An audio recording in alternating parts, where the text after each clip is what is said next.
It's a real pleasure to see you here and also have this sense of enthusiasm for the special event. Another one marking German-American friendship under the banner Wunderbar Together, the theme of the Deutschlandjahr here. I'm Kristina Spohr, the Helmut Schmidt Distinguished Professor at the Kissinger Center for Global Affairs here at SAIS. And it's a great pleasure to welcome you all here, ladies and gentlemen, and also dear students, on this occasion to take part in a conversation about the future of Europe. This is an important topic in these uncertain times when we all sense a change in the international order as we have known it, a change which is taking place right before our eyes. I'm also delighted to very briefly introduce my colleague Dan Hamilton, the Austrian Marshall Plan Foundation professor and senior fellow at the Foreign Policy Institute here at SAIS, who will later offer a brief comment. And I also wish to send you the apologies of the president of the American Council on Germany in New York, Stephen Sokol, who found out this morning that he would be unable to join us in this conversation as a moderator. But above all, I'm thrilled to welcome and introduce you to the star of the event, Niels Annen, the Minister of State of the German Foreign Office. Niels, maybe you want to get up and take your seat so everybody can see you.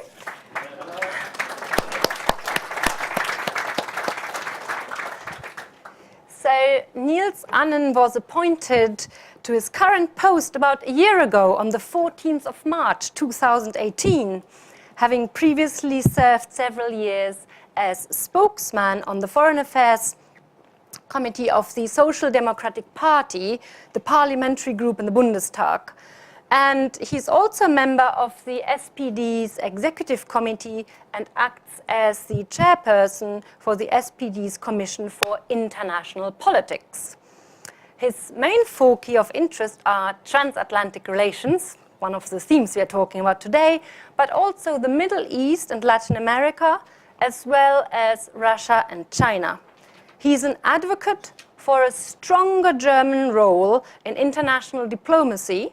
He supports multilateral engagement as a tool for resolving today's conflicts and crises, and he's also for the protection of human rights. Now, as regards his special connections with America, it is noteworthy that he was a senior resident fellow with the German Marshall Fund in Washington in 2010 to 2011. And of course, most important from my and our perspective here today is that Niels Annen is an alumnus of SAIS. So, welcome back, Niels, to your alma mater. Yeah. We are very excited to hear your analysis on the current European state of affairs and your impressions where you think Europe is and should be going. The floor is yours. Thank you. Dankeschön. Well, first of all, thank you very much. It's great to be back here, Kristina, but also many friendly faces here and friends in the audience. I don't want to give a long speech because I think we should make the most of the time here to discuss, and especially to the students in the room, I assume that you may have also some questions, and I think that's what SAIS is all about, to discuss from each other, to learn from each other. I'm thrilled to see you here again, because being the distinguished professor and also commemorating Helmut Schmidt is something that for a local from Hamburg is something very, very, goes deep to my heart. And so we just celebrated and the commemoration of 100 years of the birthday of Helmut Schmidt. So there's so many aspects that make it very attractive to come and to accept that invitation, that I'm very happy to be here.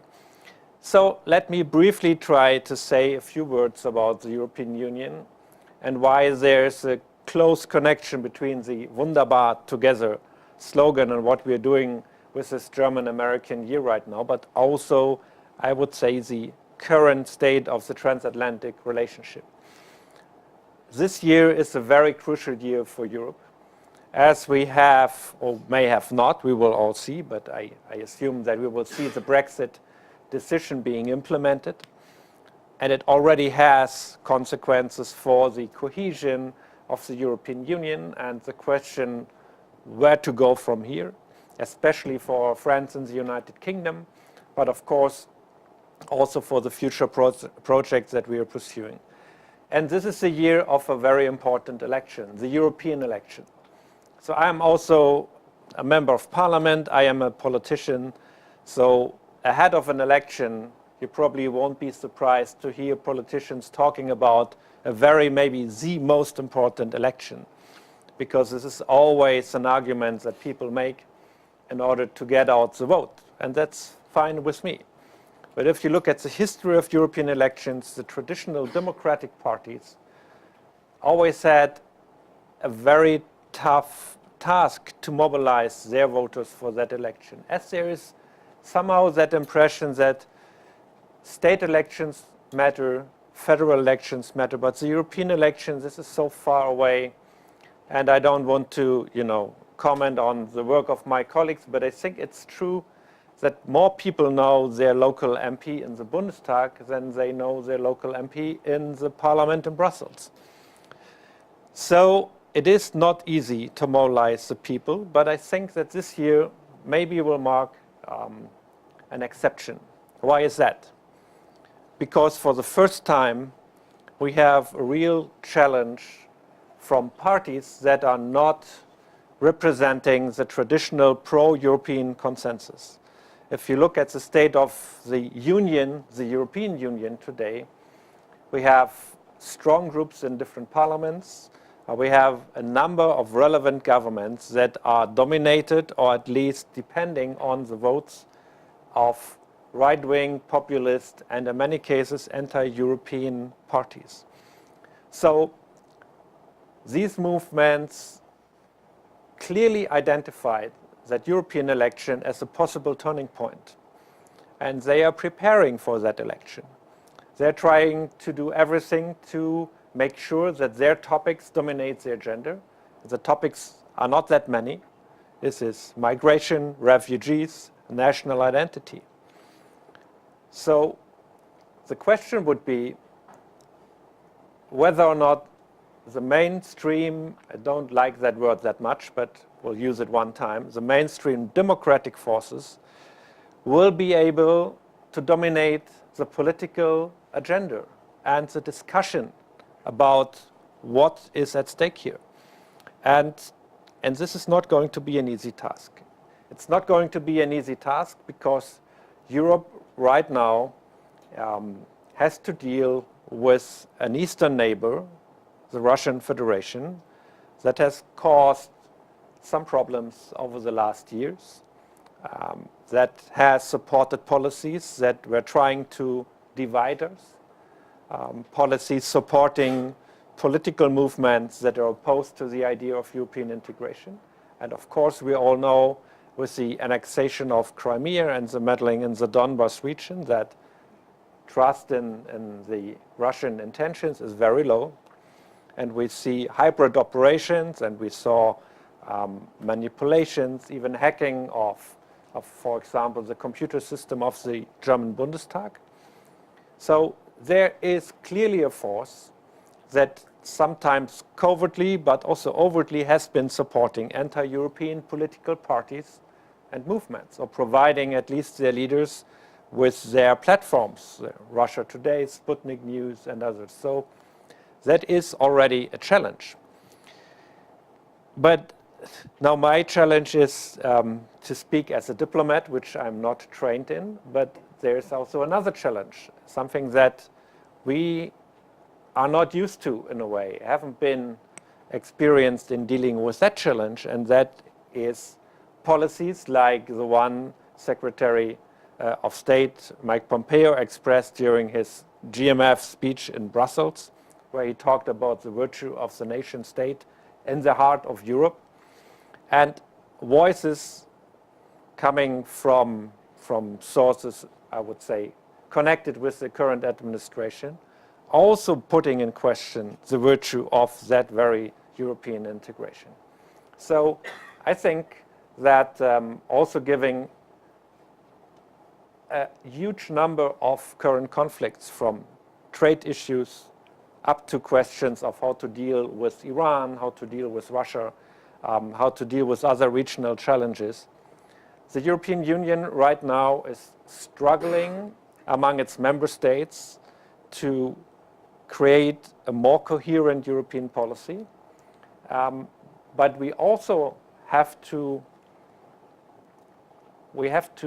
develop policies dealing with the challenges that I just mentioned. And I think that is something we right now need to discuss. In addition with Brexit, I wouldn't say that it's a perfect storm, but I certainly would say that this is a unique situation that we haven't been faced with or challenged with before. I want to conclude, though, by explaining you why I'm still confident and optimistic that there's a good chance that the idea of the European Union can be stronger than before after this year comes to an end. Difficult year with many elections and challenges that I already mentioned. And one aspect is that if you look at the opinion polls in the member states of the European Union after the Brexit negotiation developed as we all are observing right now, with uncertainty, with unclarity, with political turmoil in the United Kingdom, the support for the very idea of the European Union is going up in all the member states. And I think the truth is that after the Brexit vote came into effect, many European leaders were concerned that there may be other countries to follow. So that a good deal, to use that expression, could attract other countries to look for their own national deal and maybe leave the European Union. There's no talk about this anymore, because the very example showed how difficult it is to leave the European Union, and the underlying theme is how difficult it is today to defend its own interest by going it alone. I would even say that the slogan of the Brexiteers, "Take back control," is something that we need to take very seriously. And I think we can say today that the only way to take back control is to strengthening the European Union. And it seems that this message, not as a partisan message, not as a message of a political party or movement, again resonates among the people of Europe, and that is positive. And the other aspect is that during the last European election campaign, the two leading personalities, Martin Schulz as the candidate for the center-left social democratic parties and Jean-Claude Juncker for the center-right Christian democratic parties and people's parties, they virtually had no policy disagreements of any substance. Well, you can say that's maybe a good thing because it shows how strong the pro-European consensus is. But the problematic aspect is that it was a problem for all of us to mobilize, to get out the vote. So I think if we want to have that conversation about where Europe is heading, we need to have a real conversation, including policy disagreement, which are existing, about how social should the European Union be, and what parts do we need to develop the idea of the European Union. So I hope for a real political discussion, a real democratic conflict between the parties in order to make it even harder for those who want to derail the entire project to get through with their one single issue program of creating insecurity and fear about migration and refugees, etc., etc. So it's not going to be an easy year, but Europe will be center stage, and I still hope that the general and very important, crucial support for the very idea of the European Union from this town and from the country we are right now here in the United States, was something that came into the equation. Because if we look at the big picture, if we look at the dynamics, where's China going, what global challenges we are going to face, I think it should be self-evident that it will be more wunderbar together than doing it alone. And taking back control certainly is possible, but not by only relying on the virtue of the nation state. So thank you very much. I'm looking forward for your questions and comments, and really it's great to be back here at SAIS. Thank you very much, Dan. Dan, would you like to offer an American viewpoint on what you've just heard? Party started, so I just wanted to kick it off. Kristina is going to moderate, and if you have questions, comments, we'll get to that. Niels, thank you so much. It's good to see you here. I always like to say the European Union is the most important organization in the world to which the United States does not belong. And I think that's true, but it also creates a difficulty here in understanding what it's all about. And I think that's why you see sometimes the comments here. It's hard to understand. Most Europeans, frankly, don't get all the nuances of the European Union. So you can excuse Americans if they have some trouble. And I know, when you sitting in Europe a lot, and people say, "Oh my God, what's happening to your country, to here? What a mess it is here in Washington." And you're right. But I've got to tell you, if you look across the Atlantic from this vantage point, we probably say similar things, and you sort of laid out why. So neither side of the Atlantic is doing particularly well right now, and that's part of my concern, that we're not harnessing that potential together. But Germany is in the heart of the European Union, it's the heart of the continent, and for many decades, more Europe, the slogan "More Europe," was sort of the answer that German politicians had to many German questions. It seems to me that that slogan doesn't quite cut it anymore for voters. It doesn't really tell you, well, what do you mean by that? And you see a major member of the European Union saying less Europe. So I just wonder if you're a political leader in Germany, both a diplomat but also a member of the Bundestag, thinking about these elections, how do you engage your own constituency about why Europe matters to them, to their real issues, not some abstraction about the peace project and Adenauer and all this. It seems to me a sort of a generational issue as well. That why does this Europe matter in its current form, and what does it mean to me as a voter in Germany? Would you like to maybe throw something back, and I will pick up something historical before I open the floor to our audience. Well, then, thank you. It's great to see you again. And I think you came right to the point. We had election campaigns for the European Parliament where we more or less used the campaign to educate people about what the European Union is and why it's good for you, why it's good for the voter. And that's really a good strategy. And I think it did not emotionalize the campaign, and it was not really focusing on the political core. Well, I have no crystal ball, so I cannot predict, but I can tell you what I believe should be part of the argument. And I think, especially in Germany, we are in a paradoxical situation.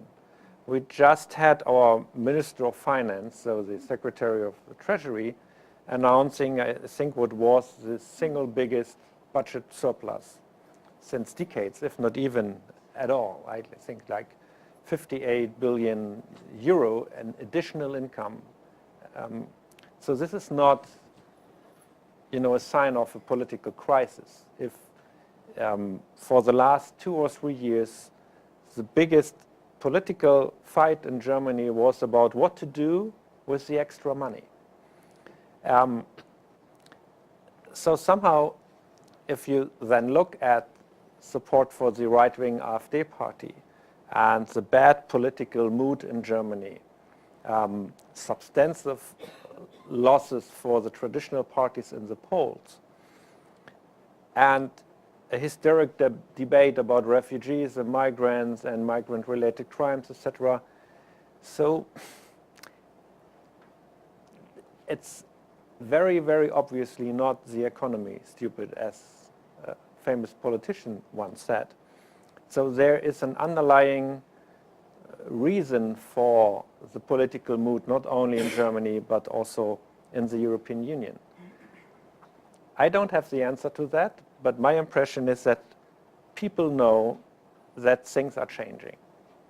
They know that the technologies, the digital technologies, are changing the way we are working and communicating. And it's maybe not affecting them personally in their life, but they're not sure about their kids. They see that traditional alliance that we had with the United States is not unquestioned anymore.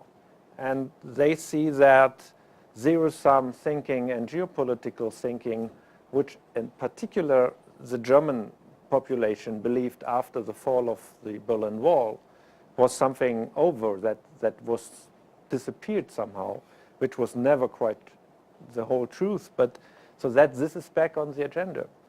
So if we want to make a compelling case for the European Union, we need to make clear, as President Macron said very, very precisely, that Europe is a Europe that protects.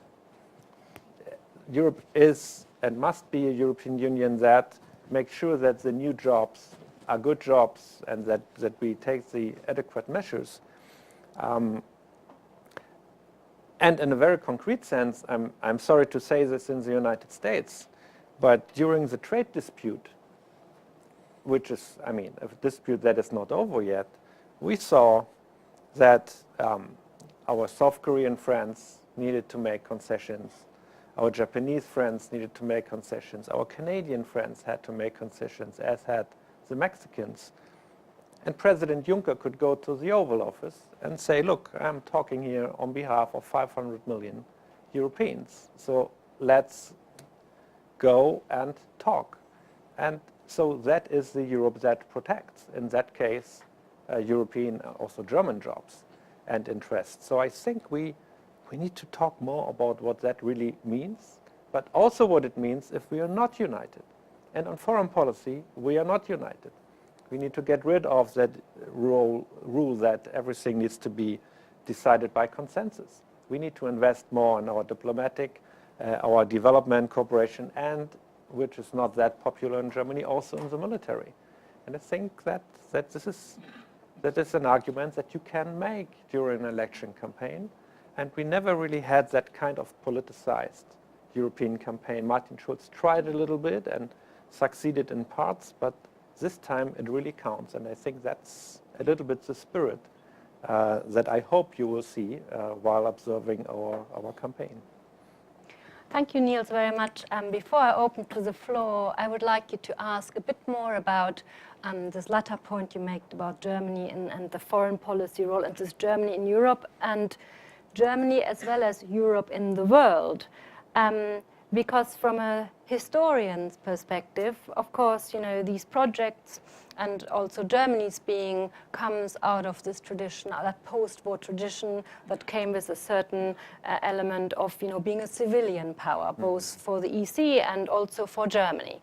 And with the challenges and the shifts in the balance of power, especially with revisionist Russia and the rise of China, geoeconomically and also geopolitically now, where economic power is converted into political and military might. How, as we move out of that discussion we had about the elections, should Germany develop? How should Germany project its strengths given the new realities where you cannot simply rely that America is your protection power, die Schutzmacht, where we aren't entirely sure how the dialogue is developing across the Atlantic if we think about NATO, precisely because cooperation at the moment is suffering from severe tensions, as there is a sense, if we have problems in the transatlantic relationship, that Europe needs to do more. By default, Germany needs to do more. How would this look like? And if you put also your parliamentary hat on, how could you push something like that through Parliament? Well, look, I would say we are already doing more, and significantly so. Of course, when I'm in Washington, we have the burden-sharing debate. We had that at the NATO summit, and it's a fair debate. I mean, we need to discuss with our most important ally about burden sharing. That's fine with me. But if you look not only at the numbers, we significantly increased our defense spending, and that will continue. And I mean, it's not a secret that there is a lot to do. And there are ships that are not operational, and there are planes that are not operational, and there's all kinds of stuff that is very obviously there. But if you look politically, what this kind of decisions we have been taking after the Russian Federation annexed Crimea, the political answer of NATO was to strengthen NATO presence, especially in the Baltic countries, as an answer to a security requirement and the threat perception among our Baltic allies. And Germany now is taking for the second time the lead in that newly created very high readiness joint task force. We're doing air policing in the Baltics. We do the same in the Baltic Sea. And right now, on a rotational base, we have a tank detachment in Lithuania. And I can tell you, using my hat as a parliamentarian, that was almost unanimously supported by the German parliament. Of course, my friends from the former Communist Party, Die Linke, opposed this, and they had some question and raised some concerns in parliament. But it did not create any significant political outcry or protest.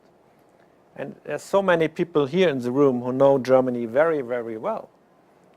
10 years ago, imagine, we would have sent the Bundeswehr, the German army, to Lithuania, or to do air policing operations in an airspace that is constantly and repeatedly being violated by the Russian Air Force. That would have been almost unthinkable. So yes, we need to be prepared to do more, and I'm happy to answer all the questions you may have, but I think sometimes we are not talking enough about what we are already doing. And the Brexit discussion in combination with the rhetoric of President Trump, especially what he said on the campaign trail before he became president, that NATO was obsolete, I think. He later took that back, but that had an effect on NATO and especially our Eastern European and Baltic partners, but also on Germany. So what we are seeing right now is an unprecedented dynamic and in a European answer to strengthening NATO, but also to strengthening the European pillar of defense with PESCO, that permanent structured cooperation, with the German-French initiative, the so-called intervention initiative, and a couple of other countries that are part of this. Is that already being enough? Certainly not. But if you know how complicated the decision-making is, and that especially when it comes to sovereignty questions, I think we made some progress.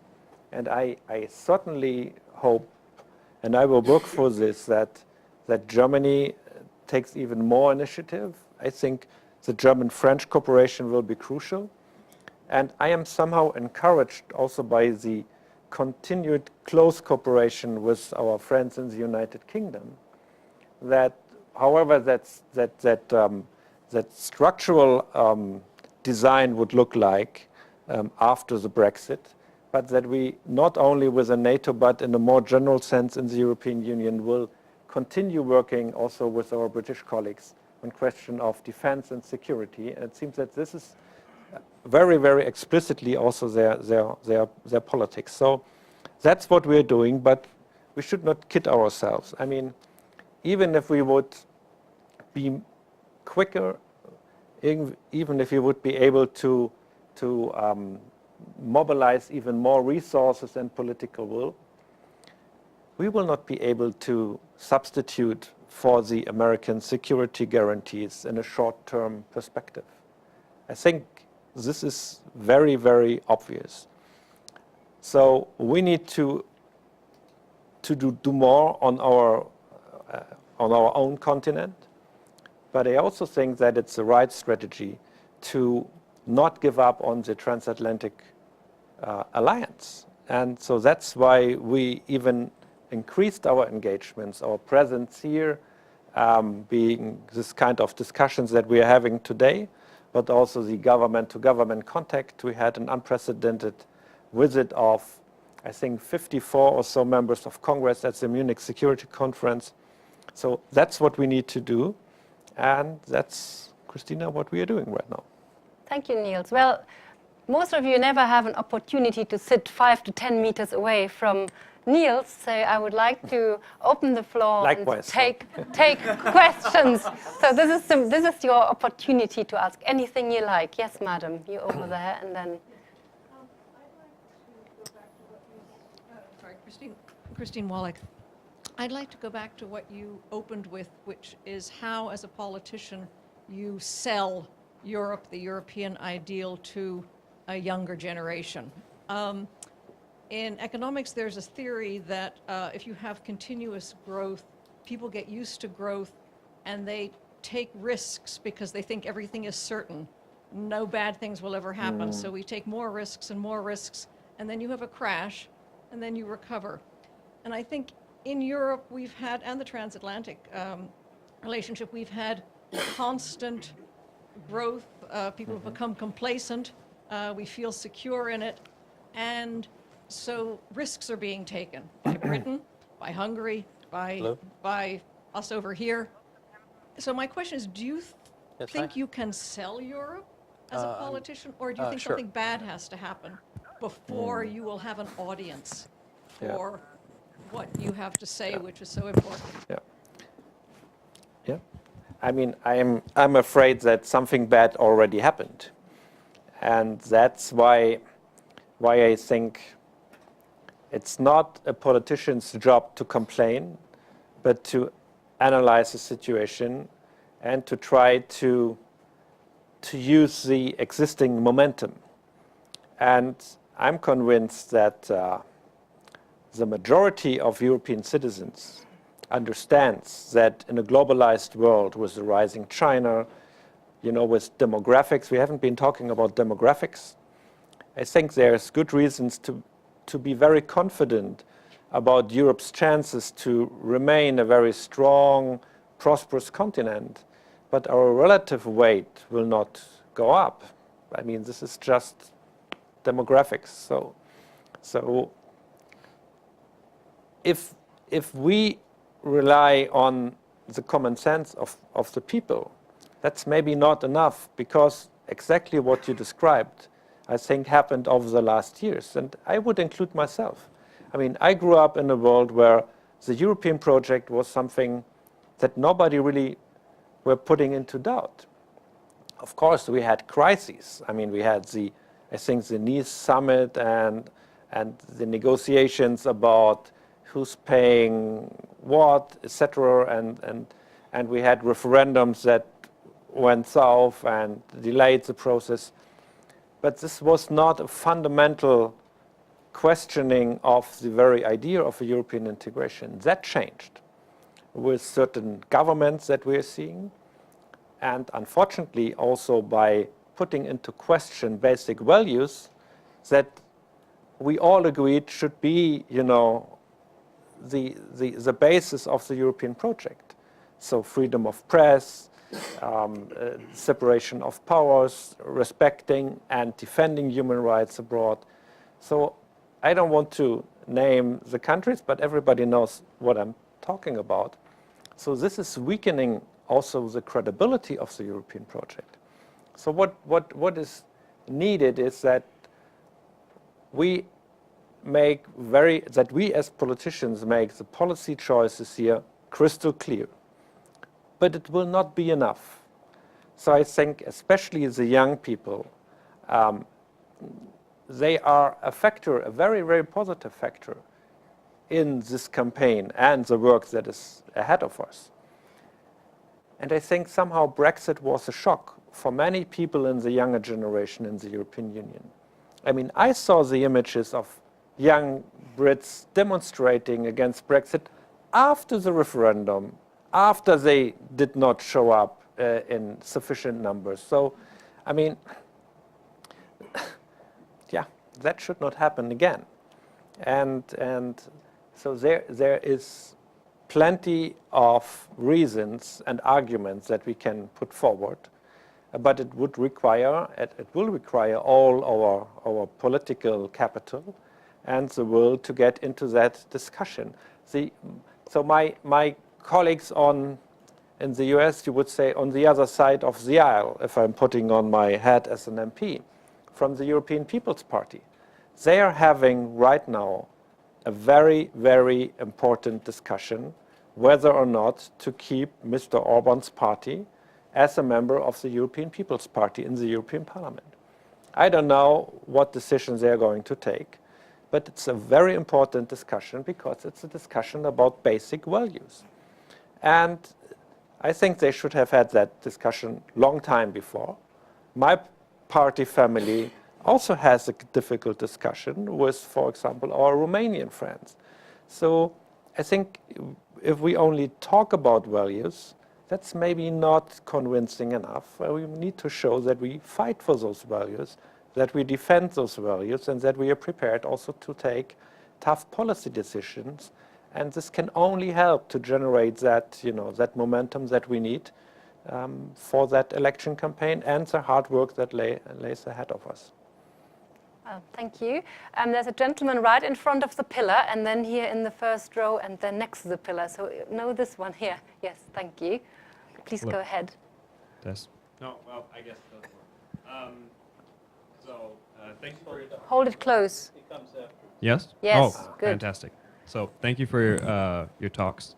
I have a question concerning the transatlantic relationship, because as I understand, you definitely want to sustain it, but I'm already seeing some kind of the European Union and the US drifting apart. For example, on the Iran sanctions, or whether to impose sanctions, further sanctions on Iran. And I'm genuinely curious how long you think this constant rift in policies can be sustained. Will Germany and the EU at some point say, okay, we can take 2 more years of these very differing policies, but not 6? Well, that depends a little bit on the American voter, no? But look, I share your concern. And what I think is somehow unfortunate that we are pretty much focusing on the policy differences that we have. That is true when it comes to Iran, that is true when it comes to Russia, that is true when it comes to trade, that is true when it comes to Cuba, unfortunately an additional issue when it comes to climate change, etc. You could also phrase that in a different way. When I talk about Iran, yes, we have a serious policy disagreement, and we strongly believe that keeping up the JCPOA is vital for peace and security and stability in the region. It's not solving all the problems, but I haven't heard any better idea how to deal with Iran's regional and nuclear ambitions. Well, so you can decide to put pressure on the Europeans and to call out Germany in international conferences. and to use the instrument of threatening European companies with extraterritorial sanctions. But they could also use another way to talk about it.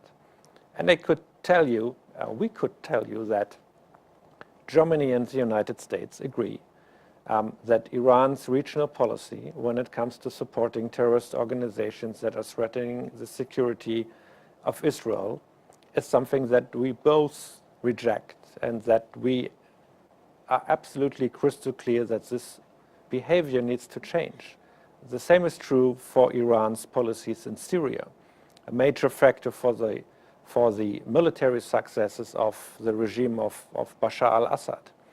The same is true for Iran's meddling into Iraqi politics, and even more so Iran's responsibility for humanitarian catastrophe in Yemen because of their support for the Houthi militias. So if I talk about this, you see that there is maybe not the same language being used. I think there's some exaggerations and some very tough language that would not be the language of choice for us, but that we basically don't disagree on Iran's regional policies. But nobody's talking about it because there was that decision here in this city to choose another path, to talk about this and to use American influence and power to pressure the Europeans in another way. So I think it's not a question of how many years, it's a question of how we manage that transatlantic relation in a situation where it's difficult.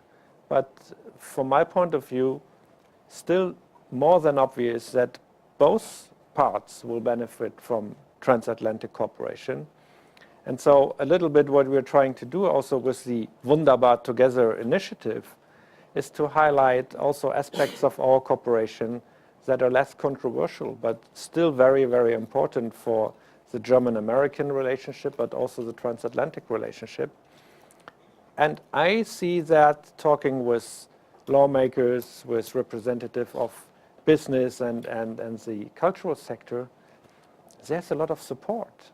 So I don't think that reducing that relationship on the existing serious disagreements would give you the whole picture.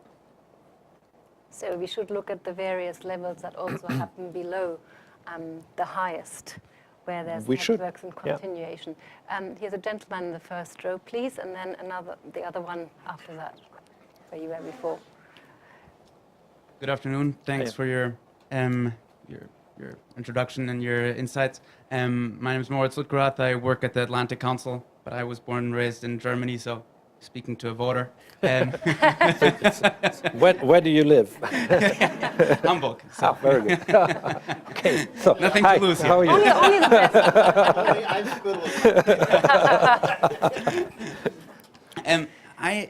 I believe your thoughts on strengthening Europe, especially in foreign policy, has a lot of value, especially as, regardless of this current president, the U.S. is gradually stepping back. We were able to see that under the Obama administration gradually as well. However, I fear that Germany, especially if you look at the last several weeks, there is a certain tendency of talking the talk, but not really walking the walk. So, for example, on Nord Stream 2, I believe the majority of European partners in the substance of this project oppose it. I believe that the majority of Europeans also think that Germans need to spend more on defense, more than they've already committed to by 2024, which is 1.5%, if I'm not mistaken. 1.5, yes. And also, if I'm concerned about the lacking full-fledged response to Macron's Sorbonne speech in, I think it was 2017, September 2017. So my question is, do you think that there needs to be a certain kind of rethinking in the German political approach to these questions, that Germans need to do more to provide the political coherence and do more for the European unity on these political issues of substance? Good question. Look, we have every year at the Munich Security Conference exactly these kind of questions. And that's okay. I mean, we're happy to have Munich and to have that platform, and that's very important for us. And I hope, I mean, talking to a voter, I hope you don't get me wrong on this. But I sometimes, I mean, have the impression that if there is a policy disagreement or there are also different interests at play. One strategy in dealing with Germany is to say, look, this country is not doing enough, they are not leading on foreign policy, they have no strategy, meaning that they are not doing what we would like them to do. And that's okay. Nord Stream 2 is a complicated issue, and we did not choose to politicize the issue. I have to say this. I think that the choice about energy supply should not be made by, or for German or European energy supply, should not be made with all respect by the government of the United States of America. And it was also not our choice to make Nord Stream 2 somehow the test case for European or German Russia policy. I think it was not a good advice, whoever gave that advice, to do so, because it overshadowed somehow what very substantive contribution we made and we are still making to support, for example, our Ukrainian friends, because that was a strategic decision of the German government, and we are continuing to do so. It was not our decision to reduce the German-Ukrainian relationship on that question of Nord Stream 2. I would not have advised to do so. We made very clear that the concern about gas transit was been taken into consideration. The Chancellor personally made that clear, also in numerous talks with President Putin, and our Foreign Minister did the same. And we came to a good compromise dealing with some of the concerns of our European partners. And that's the decision that we made with the European Council, the European Parliament. We have, I think, a very good and solid decision.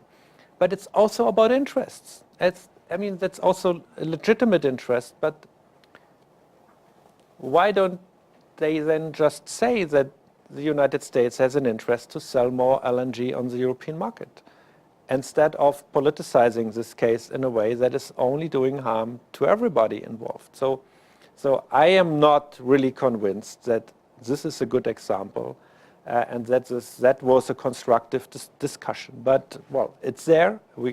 I think we have a decision. Nord Stream 2 will be completed. I'm very confident, and it will add to diversification of the completely changed European gas market. We have reverse flow, we have all the instruments at hand, and that was never really sufficiently part of the conversation.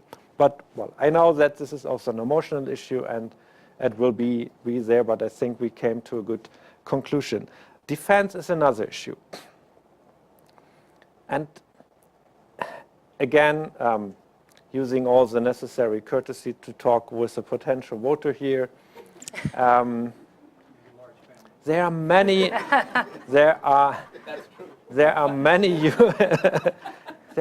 European countries who don't spend 2% on defense and have no plan to spend 2% on defense. And they are very happy that everybody is only talking about Germany. There are other countries that took an enormous effort, and they deserve our respect. But I think if we talk about burden sharing, and we are a democracy, so everything we do, sending fighter planes to the Baltics, or spending more taxpayers' money on defense, or doing more on humanitarian aid, etc., we always need majorities for this. And I cannot speak for other countries, but in Germany, the argument that we need to spend 2% on defense because it was in some communique, in some meeting in Wales, And because the President of the United States is demanding to do this, it's not going to work. If you talk about the need to spend more money for defense, because it is quite frankly embarrassing that not enough ships are operational and not enough airplanes are flying, etc., you have an overwhelming support of the German population. So you need to make the case for what the money needs to be spent. And in our democratic society, that 2% debate is not working. And again, using my hat as a parliamentarian, that was never agreed by the German parliament. So I think you will see we are going to get to 1.5%.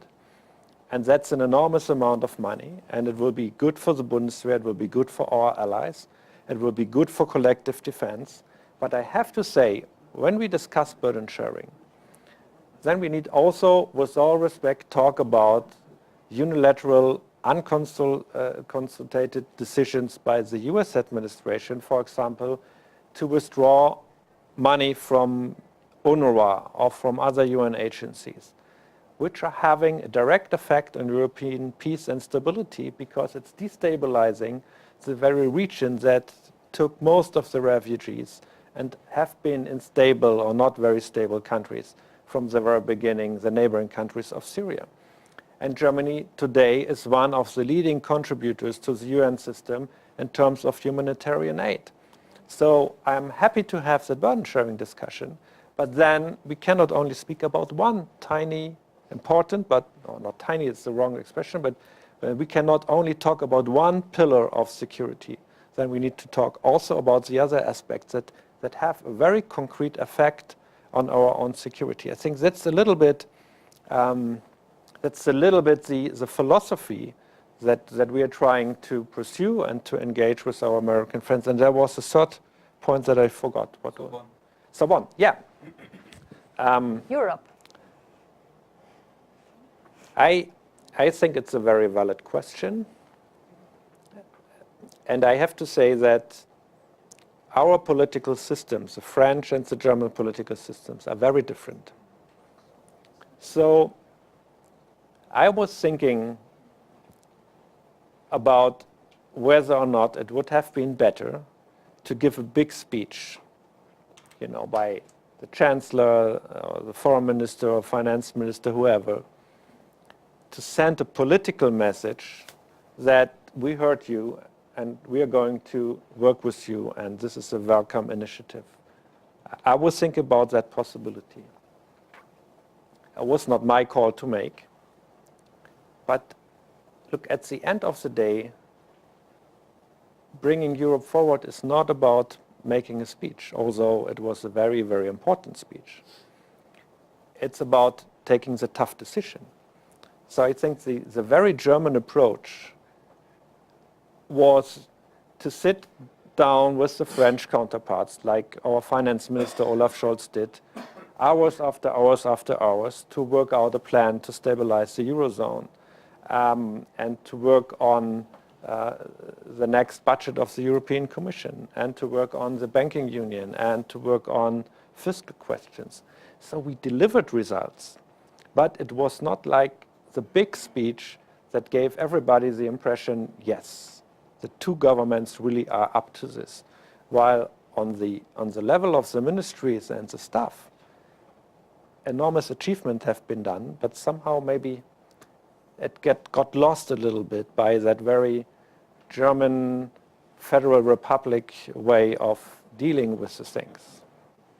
Thank you. Well, there's a gentleman here, a lady. Sorry, it was very and long, here. no? But So, I tried to be shorter. And that's fourth row. Thank you very much for sharing your insights. My name is Johannes Ludwig, intern at the German Embassy. And I have a question on the future process of European integration. You alluded briefly to the Russian interference in the Baltics and the ongoing political crisis in the European Union. And I was wondering, what are some of the implications for the Baltic states that have aspirations to join the European Union, given this Balkans, you mean? Balkan yeah. states, sorry. Yeah. Especially, for example, Macedonia, North Macedonia, Yeah. or Montenegro. And do you think the European Union should first try to consolidate the already existing union, or do you think this process goes hand in hand with a further geographic expansion of the European Union? Yeah. Oh, and I'm not from Hamburg, by the way. Too bad. Next question. No, thank you. I think it's a very good point, and it's also a good opportunity to remind ourselves that, especially when it comes to policies in the Western Balkans, the potential for European-US cooperation is enormous and has been very, very successful in the past. So, because my answer is very clear. We cannot wait until Europe gets its act together until we can offer a membership perspective for the states of the Western Balkans. This is our immediate neighborhood. It's a very complicated region. The politics is messy, as you all know. But it is our responsibility to offer them, under clear conditions, a perspective to be part of that European joint future. And that has been our policy from the very beginning, with the Berlin process, with very intense cooperation on that political process, but also on helping to deal with regional issues and crises. This, I think, is very, very, very crucial. And it requires a skillful way of managing the situation, because the membership process is maybe the most powerful tool we have to help to transform societies like Western Balkan countries into stable and prosperous democracies and market societies. So I believe that that the fears that are being voiced among European member states need to be addressed. But it's also very clear that we are not talking about a decision and offering membership within the next 3 or 4 years or so. This is a long-term process. But there's also some geopolitical aspect involved here. I mean, if we are not open for this part of Europe, then the region could take a fundamental different decision where to go in terms of democracy, in terms of open societies, and in terms of political alignment. So we are not the only ones being active in the region.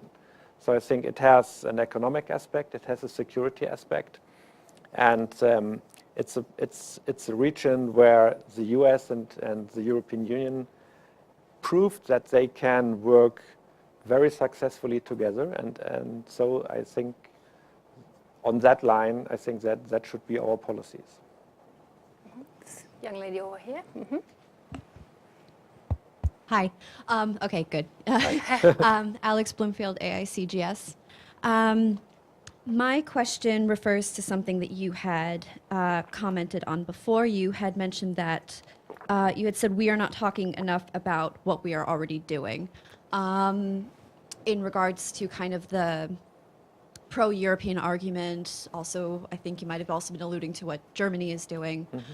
And so you also talked about trying a more efficient approach in getting the European public engaged enough to cast their votes in this upcoming election.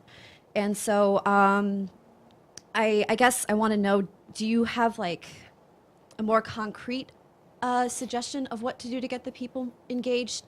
Because, for example, I lived over in Germany for several years, and I was there during the previous European election, and granted, I was not educated at all in what was going on. I wasn't really participating that much, but I was not aware of really what was going on in the issues. So you could consider me consider me like the most lay person there, and I was not aware or educated. And I'm also a German citizen, so also was a potential voter.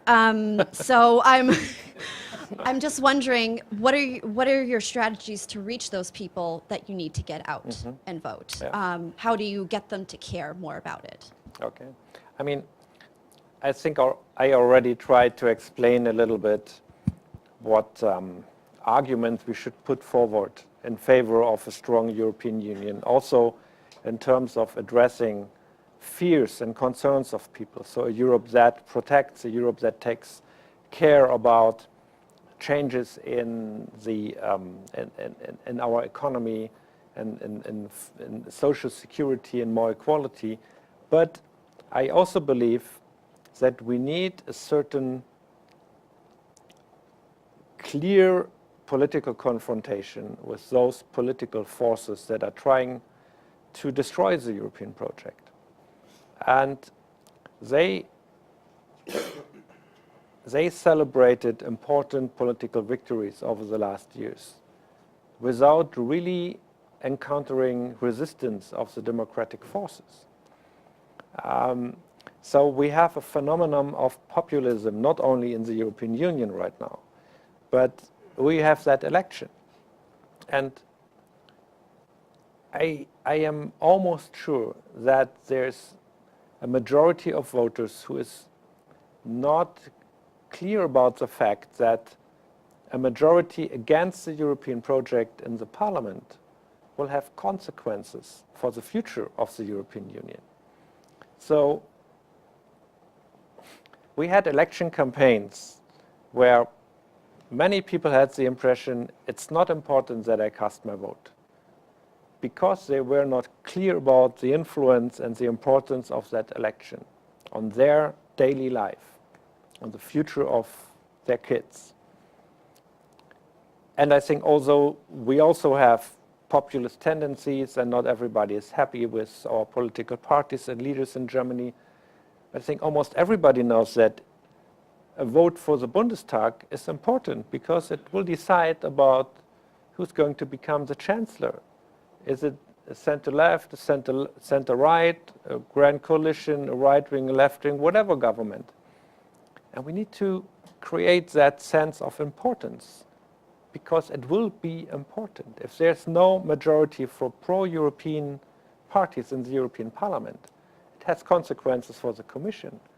And I mean, I'm not pessimistic, but there's no guarantee for the continuation of the project. So I think in addition to talking about what the European Union offers for ordinary citizens, which is a lot, and much more than we sometimes understand, we cannot shy away from that fundamental political fight with the forces that want to destroy that project.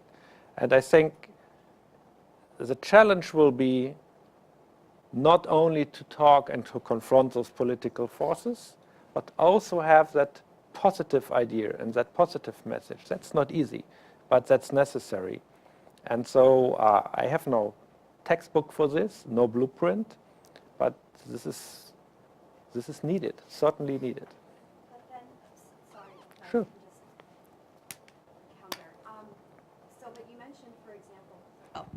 You mentioned, for example, that one such confrontation that might happen is the confrontation within the EPP, which with the Social Democrats has been the largest coalition in the European Parliament, right? The Christian Democratic People's Party is the biggest party. Sorry, yeah. Yeah, okay. but we are in coalition with them. Yes. Yeah.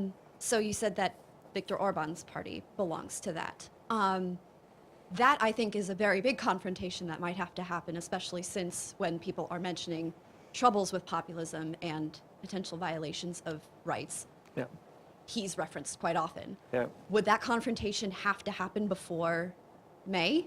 Yeah, it's already happening. Yeah. Okay. I mean, but this coalition is feared to possibly lose its majority for the first time in many, many years. Do you foresee, because of these confrontations that have to happen, a splintering of the European Parliament that hasn't happened in a long time? No, I mean, I'm a social democrat, so I'm not going to take a decision on behalf of my friends from the European People's Party. But we are observing this with great attention, and I believe that confrontation is necessary because we all had a tendency to shy away a little bit, to confront those populists and the people who, not from one day to another, but by their discourse changing the goalposts of the European Union. And it's embarrassing that we are not able to find a solution for a handful of refugees on some of the ships in the Mediterranean, that they have to look for weeks to find a harbor. There's open violation of the international laws of the seas. And in the last case, I think it was about like 48 refugees. We are 500 million people. And because of the right wing's electoral strategy, not to solve the problem, because they are afraid that we are going to talk about the future of work. How can we guarantee decent work in the age of digitalization? They are afraid that we are talking about a strong defense and exchange of information when it comes to domestic policies. Europe that protects, as President Macron said. They are afraid that we are talking about my party's proposal to have something like a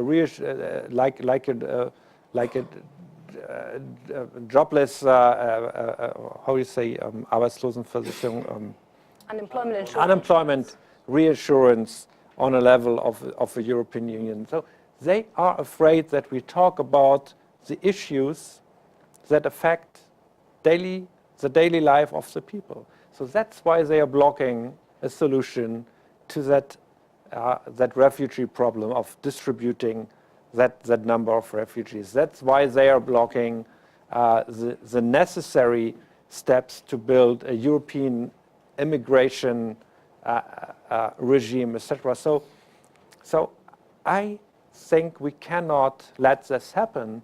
And by the way, only issuing some statements about violation of fundamental values and rules that everybody subscribed to.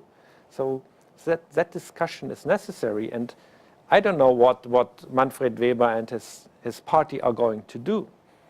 But I feel encouraged by observing that finally that discussion, including maybe taking a tough decision, is happening. So yes, I think it's necessary. And it wouldn't make any sense to take that decision after the European election. I think they will have to take a decision before the election. And if they decide not to exclude this party, it will be part of the conversation. And we will ask why.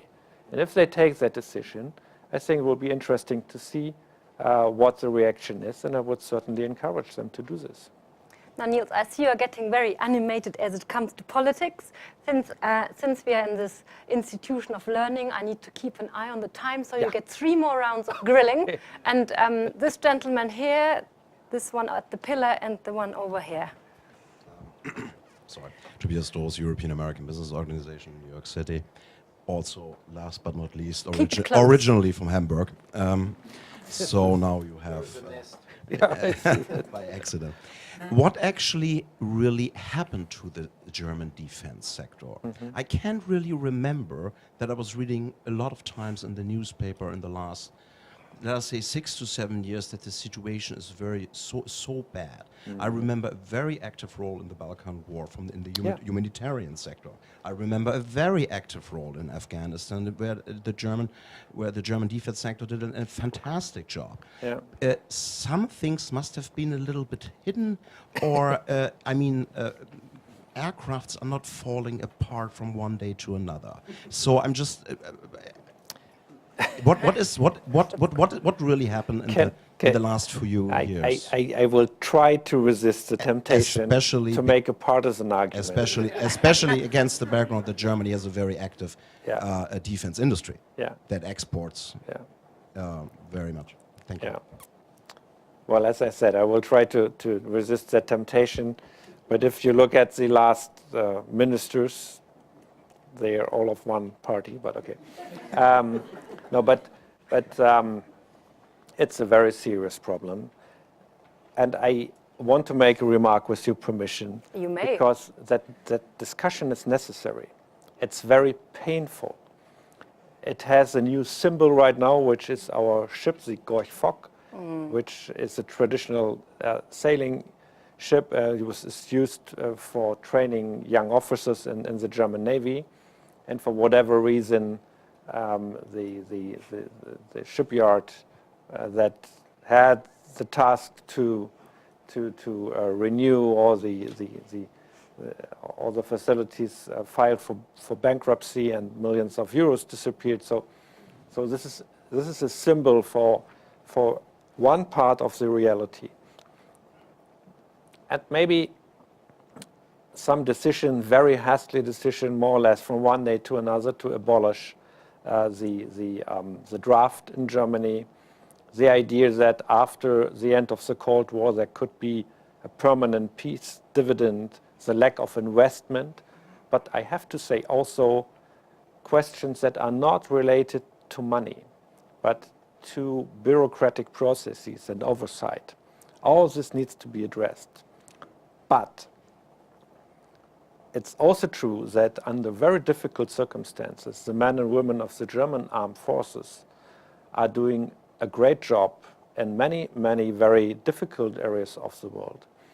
We have been deploying the biggest contingent of German soldiers right now to a very dangerous region in Mali, where we are working hand in hand with our allies and friends. We still have a very relevant component in Afghanistan, where we hope, if I may use that opportunity here in Washington, D.C., to continue our work together with the US friends and other allies. So yes, this is very regrettable, and we need to take clear measures to address the issues. It also potentially has an effect on the moral of the people, but especially because of that difficult situation, I think it's important to talk about both, about the problems, but also about a very professionally performing army. And we just mentioned the enhanced forward presence and other aspects. So I think that is important. But it's a page one issue right now in Germany, and unfortunately, rightly so. Okay, you. Thank you for being here. My name is Dominic. I'm interning at the German embassy as well. Mm-hmm. So you spoke at some length about the young people and the responsibility and power and the way forward for the European Union. I do share your view on that, but at the same time I'm concerned, since one cannot expect for all the young people to all of a sudden be politically hyper-aware. In Britain it happened by Brexit, but I wouldn't take that example to all the other countries. So from the perspective of a rather young person, what do you think the politicians could do in Germany, in Europe, and maybe in partnership with America as well, to specifically engage young people more and get them more interested in the politics? Yeah. Look, what's at stake here is your future. It's our future, but your future will be potentially longer than mine, hopefully. And I was the leader of the youth organization of my party. It always gives me great pleasure to tell an American audience that I was the leader of the Young Socialists. And usually they don't throw me out of the room. But I mean, I'm more than open to discuss, ways of improving communications with younger people. So my staff told me that in addition to my Facebook and Twitter account, I should have an Instagram account. So you can all follow me on Instagram. And we need to think about language. We need to think about what kind of formats we can maybe use and develop to catch young people's interest. And I'm sure there are many more aspects. But I'm very seriously here. This is not only the job of members of parliament or government. And the British example shows you that we are in such a crucial situation that I think the young generation, if they want to have a say in their own future, they should not wait for politicians addressing their concerns.